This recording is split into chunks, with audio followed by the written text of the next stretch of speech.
말씀 레위기 25장 8절에서 12절까지.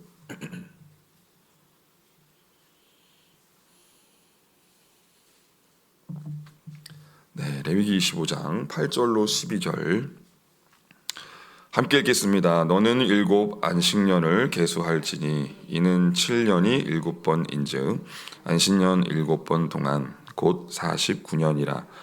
7째 달 열 흔날은 속죄일이니 너는 뿔나팔 소리를 내되 전국에서 뿔나팔을 크게 불지며 너희는 50년째 해를 거룩하게 하여 그 땅에 있는 모든 주민을 위하여 자유를 공포하라. 이 해는 너희에게 희년이니 너희는 각각 자기의 소유지로 돌아가며 각각 자기의 가족에게로 돌아갈지며 그 50년째는 너희의 희년이니 너희는 파종하지 말며 스스로 난 것을 거두지 말며 가꾸지 아니한 포도를 거두지 말라. 이는 희년이니 너희에게 거룩함이라. 너희는 밭의 소출을 먹으리라. 아멘. 네, 25장은 특별히 안식년, 신년 또 그에 관한 규례 한 3가지 정도로 그게 이제 단락이 구분이 되어 있습니다. 그래서 1절부터 7절까지는 안식년에 대한 그런 말씀이고, 오늘은 이제 신년이라 그래서 뭐 특별한 건 아니고 안식년의 이제 확장판입니다. 그래서 안식년을 7번 지키면 7번째는 이제 신년이라고 하는 또 해를 이제 지키는 거고, 13절부터는 이제 그 이제 구체적인 규례들인데 어떻게 지켜야 하는지. 그래서 오늘 이제 신년 한번 살펴보는데, 일단은 이게 신년, 뭐 안식년이잖아요. 말은 참 좋은 말이죠. 또 그게 사실입니다. 무슨 말이냐면은 안식하면은 좋은 말이잖아요. 좋은 거잖아요. 뭐 불안하고 싶으신 분 계신가요? 일부러 난 불안하고 싶어. 그런 사람 없죠. 다 평안하기를 원하고 또 안식하기를 원하고 다 그런 거잖아요.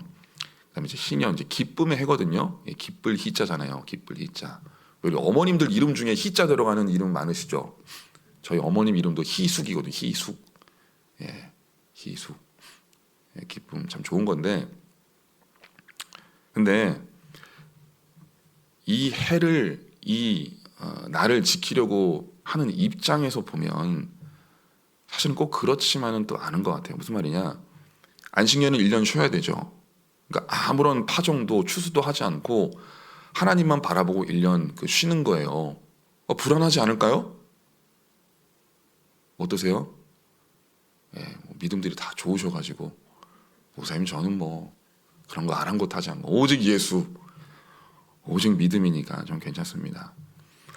근데 이제 이게 3,500년 전 이야기거든요. 말씀이고. 그래서 이 3,500년 전에, 뭐 3,500년 전까지는 아니더라도 뭐 100년, 200년, 뭐 500년, 1000년 전의 사람들은 어떻게 뭐 하고 사나, 이 사는 사람들의 삶의 모습을 보면 일부러 이제 공부를 해보는 거예요. 우리나라도 그렇고. 보면 제가 지난주 휴가였는데 경주를 다녀왔거든요. 경주. 옛날 사람들은 뭐 하고 사나. 그냥 도시 자체가 유적지잖아요. 경주는. 그런 걸 이제 궁금해서 간 거예요. 재미삼아. 근데 보면은 땅에서 나는 게 전부예요. 오늘날 이거 같이 무슨 뭐 잉여재산 쌓을 수 있습니까? 무슨 뭐 주식을 해요? 아니면 부동산 투자를 합니까? 뭐 통장 잔고가 있나요? 그런 거 없어요. 대부분이 가난한 이제 소장농들이고, 우리나라도 그 조선시대를 보면은 대략 양반이 3 내지 4%가 정통 순수한 양반들이었다 그래요. 나머지 95%, 96%는 전부 다 소장농이에요. 가난하게 사는. 하루 그 새끼도 아니죠. 그게 전전긍긍한 거예요. 옛날에 우리 어르신들 보릿고개라 그러잖아요. 그게 60년 된 이야기예요. 그게 그래 봐야. 그러니까 땅에서 나는 게 전부예요. 그리고 그거 가지고 먹고 사는 거예요. 무슨 뭐 저장이 어디 있습니까? 저축이 어디 있어요? 그냥 그날 하루 그날 먹을 거 해결되면 다행이지. 근데 하나님께서 1년 쉬라는 거예요. 안식년 일단. 여러분 이거 안식할 수 있어요, 이거? 그러니까 하나님의 말씀이 우리에게 주시는 뭐 나름의 도전이랄까요? 믿음이 바로 이런 지점입니다. 우리가 말씀을 들을 때 들을 때는 좋아. 야, 그래. 하나님께서 먹이시고 입히시고 할렐루야 아멘 하지만 그 말씀이 나의 삶과 실질적인 삶과 연결지어야 된다라고 했을 때에는 그게 그 말씀이 아닐 수도 있다는 거예요. 내 입장에서는. 주님 정말 이러시깁니까? 하나님 멱살 잡잖아요. 그렇죠? 이런 것들을 우리가 하나님의 말씀을 통해서 우리 삶 가운데 돌아보고 질문해 보아야 한다는 거예요. 질문. 종종 말씀드리지만은 알미라고 하는 단어가 있고 삶이라고 하는 단어가 있잖아요. 그 자음 하나 차이인데 이 알면서 삶으로 가는 게 장난이 아니에요. 주님은 항상 우리에게 뭘 원하시죠? 먼저는 믿음을 원하시되 그 믿음이 무엇으로 증명이 되냐? 삶으로 증명되는 거예요. 여러분 우리 안에 있는 그 믿음, 저 하나님 믿어요. 예수님의 은혜로 구원받은 사람입니다라고 그 믿음을 뭘로 증명해요? 여러분 말로 증명하는 게 아니에요. 성경을 보세요. 우리의 삶으로 증명하는 거예요. 내게 이런 믿음이 있습니다라고 하는 것을 삶으로 증명하는 것이고 바로 그 사람이 그 삶을 살고 있다면 그 사람 안에 믿음이 있다라고 믿는 거예요. 우리가 아무리 내가 믿습니다, 믿습니다 해도 내 안에 물론 100%의 삶을 모두가 다 살아야 한다. 그래야만 진정한 믿음이다라고 하는 그런 말씀은 아닙니다. 내가 내가 믿는 이 말씀대로의 삶을 적지만 한 걸음 한 걸음 그렇게 제가 살기를 원하고 또 하나님의 은혜를 힘입어 그렇게 살고 있나이다 라고 하는 그런 믿음의 삶의 고백이 저와 여러분들에게 있어야 한다는 거예요. 그리고 신년, 기쁨의 해인데 이때는 2년 쉬는 거거든요. 2년? 야, 1년도 이거 장난 아니 버거운데 2년을 쉬라는 거예요. 7번째 안식년이기 때문에 1년 쉬고 그 다음 내년은 또 희년 50년째니까 또 쉬어야 된다는 거예요. 2년을 연달아. 여러분 이거 되나요? 저는 성경에 그러니까 그렇다 이렇게 하면 너무 쉬운데 정말 내 삶에 이 문제가 내 진짜 피부에 와닿는 내 삶의 문제다라고 생각해 봤을 때 진짜 쉽지 않은 거예요. 저도. 그래서 이스라엘 백성들이 이거를 한 번도 안 지키거든요. 못 지키는 건지 안 지키는 건지 모르겠지만은 한 번도 못 지켜요. 이 안식년, 신년을. 구약 성경에 보면 이걸 지켰다라고 하는 기록이 어디에도 안 나와요. 그래서 느헤미야에 보면 10장인가에 보면 내가 너희를 70년 동안 그렇게 이방 나라에 잡혀가게 하고 다시 고토로 돌아가게 하면 무엇이냐? 너희가 하도 안식년, 신년 이거 안 지켜가지고 이스라엘 땅이 70년을 쉬도록 내가 강제로 그 땅의 안식을 내가 허락한 것이며 이제는 이제 너희가 돌아가서 이제 지켜라. 그렇게 명령하거든요. 그럴 때 이스라엘 백성들이 아멘 우리가 그렇게 하겠나이다. 일단 대답은 그렇게 해요. 근데 지켰다는 기록은 없어요. 보면. 여러분 우리의 삶을 주장하시는 분이 하나님이시라고 인정하십니까? 할렐루야. 예. 또 겁내지 마세요. 또 아멘하면 하나님이 뭔가 내 삶에 그렇지 않아요. 중요한 건 하나님의 말씀을 신뢰하고 따라가는 그 삶에 절대로 궁핍함을 허락하지 않으실 거라는 거예요. 절대로. 이런 말이 있죠. 그 사람의 모든 문제는 왜 마음에 있다고. 그렇죠? 외부적인 환경이 아니라. 사도 바울도 하나님의 말씀을 따라 쫓아가는 삶을 살았잖아요. 때로는 궁핍했고 매도 맞고 고난의 세월을 살았지만 근데 흔들리지 않았던 변하지 않았던 건 뭐냐면 사도 바울의 마음이에요. 우리는 이 마음 밖에 있는 이 물리적인 이 세계, 세상, 이 3차원의 공간에서 벌어지는 일들에 대해서 굉장히 많이 두려워하거든요. 저도 마찬가지고. 근데 중요한 건 이 밖에 있는 게 아니라 이 안에 있는 거라는 거예요. 이 안에 있는 게 확실하고 흔들리지 않고 견고하게 되면 이 밖에 있는 상황이 어떠할지라도 문제 없다는 거예요. 그래서 죽음도 불사하는 거잖아요. 이 안에 있는 믿음이 견고하고 흔들리지 않으면. 근데 이 내 안에 있는 이 마음 또 정신, 영혼 이건 누구 손에 달려있죠? 이거? 내 마음대로 할 수 있나요? 여러분 내 마음이 내 마음만 같으면 얼마나 수월하고 좋아요. 그렇죠? 저도 오늘 아침에 일찍 이렇게 일어났는데 그냥 대번 드는 생각이 어우 피곤하다 이거예요. 예, 뭐좀 별로 믿음이 없어가지고 이야 하나님께서 오늘 하루도 진짜 좋은 날을 주셨구나라고 하는 마음보다는 야 곤고하고 피곤하다 이게 인생이구나 이게 그러면서 하나님의 은혜를 구하는 거죠, 그렇죠? 그러니까 내 마음도 내 마음처럼 되지 않는다는 거예요. 늘 내 마음은 평안하기를 원하고 감사가 넘치기를 원하고 기쁨이 있기를 원하지만 내가 다짐한다고 되나요? 그게 내가 기뻐하겠어, 즐거워하겠어, 평안하겠어. 뭐 산에 올라가서 소리를 지르고 두 주먹을 불끈 쥔다고 해서 되는 게 아니라는 거예요. 그럼 내 안에 있는 그 마음과 정신, 영혼, 생각 이거를 붙드시는 분이 누구죠? 하나님, 성령이잖아요. 성령. 그래서 그분께 나아가는 거고 그분께 기도하는 거고 예배하는 거고 말씀을 묵상하는 것이고 찬양하는 것이고 할렐루야. 네, 우리 말씀 한 구절 찾아봅니다. 히브리서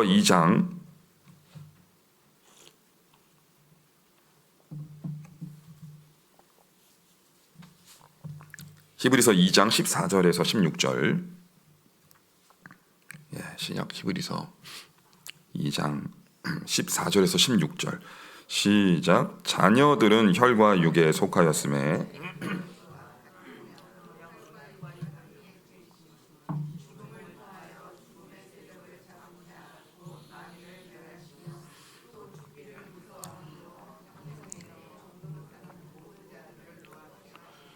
이는 확실히 천사들을 붙들어 주려 하심이 아니요 오직 아브라함의 자손을 붙들어 주려 하심이라. 아멘. 여러분 그 사람이 사는 그 인생을 가만히 이렇게 들여다 보면 결국엔 이제 뭐 하려고 이제 사는 거냐면 죽음과 그 죽음으로 빗댈 수 있는 그 죽음의 그림자를 피하기 위해서 부단히 그냥 열심히 일하며 사는 게 인생인 것 같아요. 제 생각에는. 이게 무슨 말이냐면은 늙죠. 나이가 들면. 그러면 그 늙음, 연로함이라고 하는 그 과정을 통해서 찾아오는 것들이 있잖아요. 질병 또 뭐 여러 가지 뭐 그런 것들이 있잖아요. 그런 거를 피하기 위해서 야 내가 젊은 날에 나이 먹으면은 뭐 병도 아프고 병도 나고 몸에 힘도 없고 하니까 열심히 일해가지고 내 노후를 그렇게 잘 준비해 놓는 것이 내 삶의 인생의 목적이다. 이제 그러고 열심히 일하는 분들이 뭐 많겠죠. 그렇죠? 뭐 나쁘다라는 건 아닙니다. 근데 중요한 건 그게 인생의 목적이라는 거예요. 그러니까 노화, 노쇠, 병듦, 질병 이런 죽음의 그림자들을 최대한 피하고 멀리 지금의 오늘의 나로부터 멀리 떨어뜨려 놓기 위해서 오늘의 나를 열심히 사는 거예요. 여러분 돈 왜 많이 벌어요? 돈 왜 많이 벌려고 하죠? 네? 이런 죽음과 죽음의 그림자 이런 것들을 피하려고 그러는 거 아니에요? 그리고 더 나아가서 나는 이런 죽음과 또 죽음의 그림자와 멀리 있는 사람이야 이런 것들을 막 자랑하려고 좋은 옷 입고 나이 먹으면 막 이렇게 뭐 처진다 그러잖아요. 죄송한 이야기인데 그렇죠? 그건 당연한 거죠. 그 막 굳이 막 끄집어 당겨서 올리고 피고 그거 왜 해요? 그 노화 죽음의 그림자죠. 노화가 그거 왜 나 노화된 사람 아니야. 자 이렇게 뉴스 신문이 아니라 그 인터넷 뉴스 같은 거 보면 무슨 뭐 50대 연예인 뭐 누구가 아무개가 막 몸매 관리를 해가지고 막 20대 몸매를 가지고 있더라. 여러분 저는 그런 거 보면 징그러워요. 아니 50대면 50대답게 살면 되는 거지. 그 20대로 돌아가서 뭐 하게요? 예? 답을 못 하세요? 그 20대 돌아가서 뭐 할 거예요 그거? 아니 나이는 50인데 그럼 50에 맞게 살면 되지. 그 당연히 대사도 또 떨어지고 호르몬도 줄고 이러면은 몸에 변화가 일어나는 거잖아요. 뭐 살도 좀 찌고. 그럼 그러면 그냥 살면 되지. 그 20대로 돌아가가지고 뭐 하게요. 그리고 막 70대, 80대 막 할아버님이 막 웨이트를 막 해가지고 막 근육이 막 이렇다 우통 벗고 막 이렇게 나오지. 아니 건강한 거 좋아요. 근데 그거 해가지고 뭐 하시게요, 어르신? 예? 그 가빠 막 이렇게 나이 70이고 80이신데 이렇게 근데 세상 사람들은 우와 막 대단하십니다 어르신 막 그러고 막 그러죠. 저는 안타까워요. 안타까워요. 저 나이에 막 무거운 거 막 낑낑 막 드시면서. 이게 뭐냐? 죽음과 그 죽음의 그림자 그런 것들을 다 피하려고 거기에 매여가지고 죽음의 그림자에 매여가지고 질병, 가난, 뭐 노화, 뭐 이런 기타 등등등. 우리 여성분들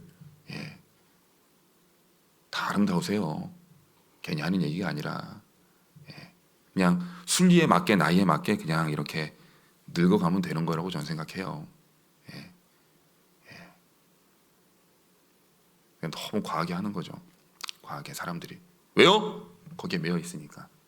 근데 오늘 말씀을 보면 하나님께서 당신의 믿는 자들, 당신의 자녀들을 붙드시는, 택하시는, 구원하시는 이유가 뭐냐? 15절에 죽기를 무서워함으로 한평생 매어 종로로 타는 모든 자들을 거기로부터 놓아주려고, 죽음의 공포와 죽음의 그 그림자로부터 그들의 삶을 놓게 해주시려고, 자유하게 해주시려고, 거기에 평생 매어 산다는 거예요.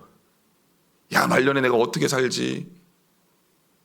몸이 아프네, 힘이 빠지네, 늙었네, 살이 처지네, 이런 기타 등등의 모든 이 인생의 삶의 문제, 죽음 안에 놓여져 있는 그 인생의 삶의 문제로부터 자유하게 해주시려고 하나님께서 저와 여러분을 붙드신다는 거예요. 16절의 말미에 오직 아브라함의 자손을 붙들어 주려 하심이라. 이 하나님의 사랑과 은혜에 붙들리시기를 예수님의 이름으로 축원합니다. 자유하세요. 자유하세요. 쉽진 않지만, 그렇죠? 그러니까 이스라엘 백성들도 이 안식년을 지키려면 모든 이 나의 삶의 이 생명을 유지할 수 있는 이 삶의 근간 터전은 하나님께로부터 오나이다, 왔나이다 라고 하는 것을 고백해야, 그러니까 자유해야 삶을 계속 살아갈 수가 있는 거예요. 모든 나의 먹고 마심은, 이 삶의 문제는 하나님께 달려 있습니다 주여라고 하는 그 바라봄으로 그 삶이 자유케 된다는 거예요. 여러분, 오늘날에도 똑같아요. 3000년 전이나 오늘날의 삶이나 사람은 다 거기서 거기 똑같다고요. 생각하는 게 죄인들이라 다 똑같아요. 이 땅에 내가 얼마만큼의 그런 것들을 쌓아놔가지고 하나님의 손이 아닌, 하나님의 그런 붙드심과 하나님의 구원하심이 아닌 내 손으로, 내 힘으로, 내 죄로, 내 능력으로, 내 것으로 내 삶을 유지해야 되겠다라고 하는 그 마음이, 마인드가 3000년 전이나 오늘이나 다르지 않다고요. 인간 사람들의 삶이 모양만 조금, 겉모양만 조금 다를 뿐 인간의 본성은 늘 그 모양 그 꼴이에요. 중요한 건 뭐냐? 하나님의 은혜가 임하면 그런 모든 얼거맴, 매여 있음, 심지어 죽음으로부터도 자유할 수 있게 된다는 거예요. 사도 바울이 그러죠. 네가 쏘는 게, 죽음아, 네가 쏘는 게 뭐냐? 날 한번 쏴봐라. 이 죽음이라고 하는 관문을 통해서 영원한 하나님의 나라. 차라리 사도 바울은 이 땅의 삶을 그만두고 하나님께로 빨리 갔으면 좋겠다 그러죠. 빌립보서에. 그렇잖아요. 절대로 그렇다고 자살할 수는 없는 거고, 기독교인이. 빌립보서에 보면 둘 중에 하나를 내가 만약에 택해야 된다 그러면 하나님께로 가는 것을 난 택하겠다. 그 말인즉슨 조금 바꿔 말하면 사도 바울은 매여 있는 게 아무것도 없다는 거예요. 이 땅에, 그 땅에 매여 있는 게 없으니 그냥 놓고 가는 거예요. 그냥 자유롭게. 사도 바울은. 그렇죠. 근데 내가 왜 이 땅에 남아 있어야 하냐? 하나님께서 나를 부르신 이유, 이방의 선지자로, 사도로 빌립보 교회 멀쩡하게 세워놓고 내가 가면 되겠냐? 하나님께서 맡기신 그날까지 교회를 섬기고 돌보고 뭐 그런 사역들을 해야 되잖아요. 그러니까 내가 이 땅에 있는 이유가 됨이니라, 그렇게 말을 하는 거잖아요. 그렇죠? 우리가 이 땅에 살아가는 삶의 이유가 뭐죠? 죽음과 그 죽음의 그림자들로부터 거기에 막 매여 있어가지고 전전긍긍하는 게 아니라 하나님께서 저와 여러분들에게 맡겨주신 그 사명. 여러분, 사명은 누구나 다 있어요. 모든 믿는 자들에게 하나님께서 부여하신 공통의 사명, 에베소서 1장에 하나님의 그 은혜를 따라 하나님의 사랑을 힘입어 거룩하고 성결하게 되는 것, 그 성화라 그러거든요. 성화, sanctification, 성화. 하나님의 그 자녀로서 계속 성장해 가는 거예요. 그게 저와 여러분의 공통적인 하나님의 부르심의 사명이고, 또 각각의 개인의 사명들이 또 달라요. 저는 목회자로 부르심을 받았고, 나름, 그렇죠? 여러분의 삶이 다 있잖아요. 각자 개인의. 그럼 그 삶을 사명 가운데 감당하다가 주님 앞에 가는 거예요. 부르시는 그날에. 이게 우리가 살아 있어야 할 삶의 목적, 목표라고 하는 것이죠. 말씀 한 구절만 더 찾아보고 마치겠습니다. 마태복음 6장 한번 가봅니다. 6장 마태복음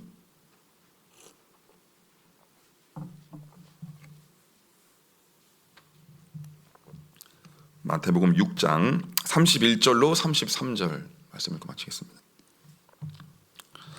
마태복음 6장 31절로 33절 시작. 그러므로 염려하여 이르기를 무엇을 먹을까 무엇을 마실까 무엇을 입을까 하지 마라. 이는 다 이방인들이 구하는 것이라. 너희 하늘 아버지께서 이 모든 것이 너희에게 있어야 할 줄을 아시느니라. 그런즉 너희는 먼저 그의 나라와 그의 의를 구하라. 그리하면 이 모든 것을 너희에게 더하시리라. 아멘. 33절만 간단하게 말씀드릴게요. 여러분, 먼저 그의 나라를 구하라 그러죠. 그의 의와 그의 나라. 그의 의, 하나님의 의와 하나님의 나라를 구한다는 게 도대체 뭐예요? 뭐죠? 예, 통치를 구하라는 거예요. 통치. 여러분, 나라라고 하는 것은 반드시 그 나라의 통치자가 있어요. 통치자, 권세자가 있다고요. 그러니까 하나님의 나라를 구하라는 것은 하나님의 통치를, 내 삶에 하나님의 통치가 임하시기를 구하라는 거예요. 하나님의 다스리심, 함께하심, 임재하심, 인도하심, 섭리 등등의 것을 먼저 구하라는 거예요. 그러면 너의 삶을 하나님께서 하나님의 계획에 따라 인도하신다는 거예요. 인도. 이거를 믿고 내 삶을 주님의 발 앞에 맡기는 게 믿는 자, 그리스도인이라는 거예요. 그렇기 때문에 안식년 두려워하지 마라. 희년 두려워하지 마라. 내가 너의 삶을 인도하리라. 믿음으로 네가 나에게 맡겼다면 내가 반드시 인도해 내리라. 40년 광야 생활 진짜 말 안 듣는 이스라엘 백성들이었잖아요. 그렇죠? 맨날 불평해, 짜증해, 원망해. 그럼에도 불구하고 그랬음에도 하나님께서 40년 광야 생활 잘 이렇게 인도하셔서 가나안 땅으로 이스라엘 백성들을 들이시잖아요. 마찬가지로 우리의 삶도 하나님의 그의 통치에 우리 삶을 내어 맡기면 하나님께서 반드시 오늘이라고 하는 이 삶도 우리 주님께서 인도하시고 저 영원한 땅 하나님 나라로도 우리의 삶을 인도하시리라. 할렐루야. 기도하겠습니다. 하나님 아버지,